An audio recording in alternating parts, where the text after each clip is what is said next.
ஹாய்ங்க, உங்களுக்கு ஒரு செம்மையான டிப்ஸ் எடுத்துகிட்டு வந்திருக்கேன். உங்களுக்கு இதை பற்றி ஏற்கனவே தெரிஞ்சிருக்கலாம், பட் அதை பற்றி கொஞ்சம் டீட்டெயிலாக நம்ம இந்த வீடியோவில் பார்க்கலாம். வாங்க வீடியோக்குள்ளே போகலாம். உங்ககிட்ட எந்த ஃபெர்டிலைசரும் இல்லைனாலும் பரவாயில்ல, எந்த க்ரோத் ப்ரோமோட்டாஸும் இல்லைனாலும் பரவாயில்ல, இந்த ஒரு தண்ணியை ஊற்றுனீங்கனாலே போதும், செடிக்கு தேவையான எல்லா நியூட்ரியன்ஸும் கிடச்சிரும்.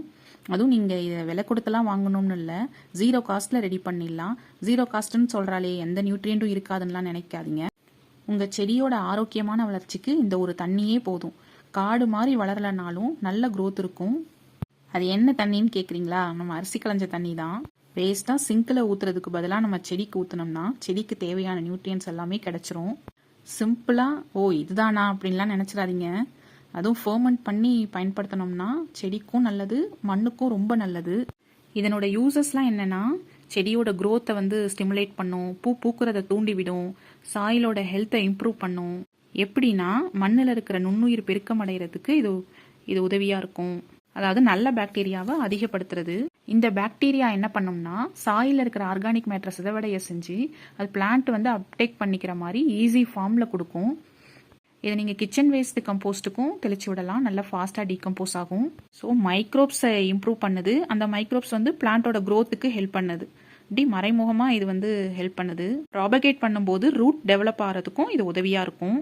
நீங்கள் கட்டிங்ஸ்லாம் ரெடி பண்ணுறீங்கன்னா அதை கொஞ்சம் நேரம் இந்த தண்ணியில் வச்சுருந்துட்டு அப்புறம் நடலாம். எஸ்பெஷலி ஆர்கிட்ஸ்லாம் நிறைய ஷூட்ஸ் வரும்.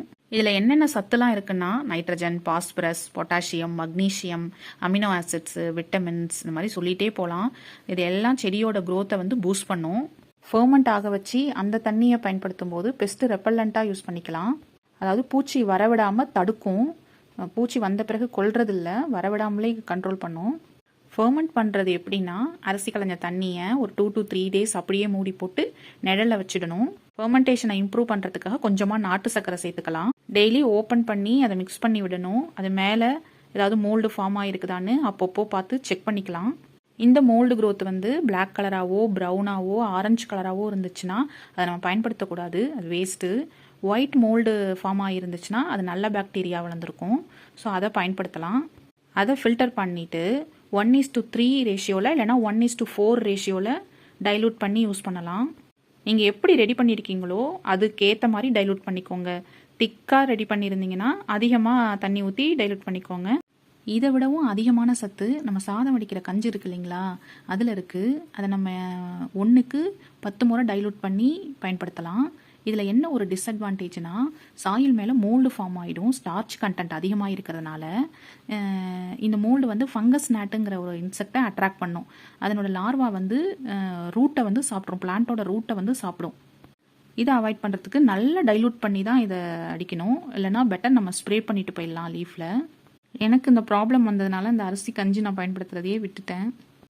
அடுத்து ஒரு முக்கியமான டிப்ஸ் என்னன்னா, டைலூட் பண்ணாமல் ராவாக யூஸ் பண்ணாலோ, அளவுக்கு அதிகமாக பயன்படுத்தினாலோ, இல்லை டெய்லி ஒன்ஸு, வீக்லி ஒன்ஸுன்னு சொல்லிட்டு அடிக்கடி இதை பயன்படுத்தினாலோ சாயில் ரொம்ப ஹார்டாகிடும். மண் இறுகி போயிடுச்சுன்னா சாயிலில் ஏர் சர்க்குலேஷன் இல்லாமல் ரூட் டெவலப்மெண்ட்டே இருக்காது. அப்புறம் பிளான்ட் டை ஆகிடும். இதை அவாய்ட் பண்ணணும்னா மந்த்லி ஒன்ஸ் இதை அப்ளை பண்ணால் போதும். நல்லா டைலூட் பண்ணி அந்த ஒரு செடிக்கு எவ்வளோ தேவையோ அவ்வளோதான் ஊற்றணும். இல்லைனா நீங்கள் லீஃப் ஸ்ப்ரே கூட பண்ணிவிடலாம். ஆர்கிடுக்கெலாம் ஏரியல் ரூட்ஸ் இருக்கும், அப்படியே அதை நியூட்ரியன்ட் அப்படியே அப்சர்வ் பண்ணிக்கும். சக்குலன்ஸு, சின்ன சின்ன பிளான்ட்டுக்கெலாம் மண்ணிலே ஊற்றி விடலாம். பட் மேல் மண் காஞ்ச பிறகு ஊற்றணும்.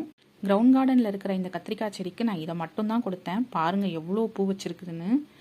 கிச்சன் கார்டன், மாடி தோட்டம் வைக்கிறதே எந்த கெமிக்கல்ஸும் யூஸ் பண்ணாமல் ஆரோக்கியமான வெஜிடபிள்ஸ் அண்ட் ஃப்ரூட்ஸை அறுவடை பண்ண தான். நீங்கள் மாடி தோட்டத்தில் வெஜிடபிள்ஸ் பிளான் பண்ணுறீங்கன்னா அதுக்கு ஒரு சிறந்த உரமாக இது இருக்கும். என்னடா ஒரு ரைஸ் வாட்டருக்கு போய் இவ்வளோ அலன்னு அளக்குறேன்னு நினைக்காதீங்க.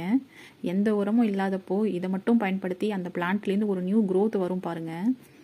அப்படியே அந்த பிளான்ட் நம்மளை பார்த்து சிரிக்கிற மாதிரியே இருக்கும். இதெல்லாம் ஒரு பிளான்ட் லவ்வரால் தாங்க புரிஞ்சுக்க முடியும். அரிசி களைஞ்ச தண்ணியை ஊற்றுறது உங்களுக்கு ஆல்ரெடி தெரிஞ்சிருக்கலாம். பட் நம்ம எதுக்காக பயன்படுத்துகிறோம், எப்போ பயன்படுத்தணும், எப்படி அதை யூஸ் பண்ணணுங்கிறதெல்லாம் தெரிஞ்சு இனிமேல் யூஸ் பண்ணுவீங்கன்னு நான் நம்புகிறேன். உங்களுக்கு இந்த இன்ஃபர்மேஷன் பிடிச்சிருந்தா லைக் பண்ணுங்கள். நீங்களும் ஒரு பிளான்ட் லவராக இருந்தீங்கன்னா நம்மள மாதிரி இருக்கிற பிளான்ட் லவர்ஸ்க்கும் இதை ஷேர் பண்ணுங்கள். தேங்க்யூ.